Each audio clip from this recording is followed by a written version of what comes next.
Mahigit 1 milyong pisong cash, pati mga gadget at mga foreign passport ang na-recover sa halos 30 kahadeyero na binuksan sa Pogo Hub sa Porac sa Pampanga. Nakatutok si Oscar Oida.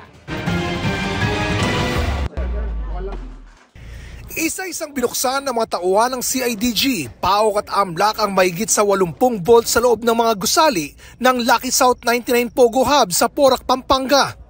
Ito ang unang beses na binuksan ng mga vaults mula nang i-raid ang nasabing Pogo Hub noong Hunyo.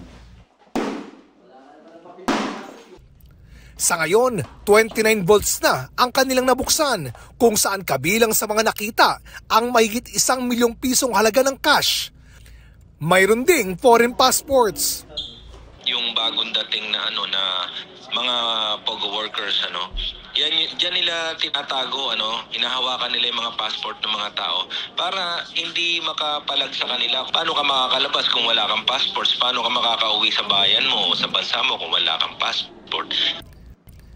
May nakuha ring mga dokumento pero hindi pa masabi kung ano-ano ang mga ito dahil hindi pa nila nasusuri ang mga ito. Mayroon ding gadgets tulad ng cellphones.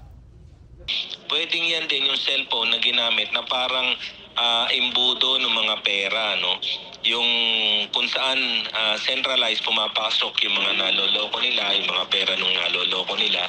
At tapos, through a crypto wallet, doon nila wini-withdraw. We are hoping na mapalakas natin ang kaso laban sa mga perpetrators, kung sino ang mga naging incorporators and other officers of this illegal Pogo. Now, kung may mga further documents pa or evidence na makita natin, siguro madadagdagan pa yung kaso laban sa kanila.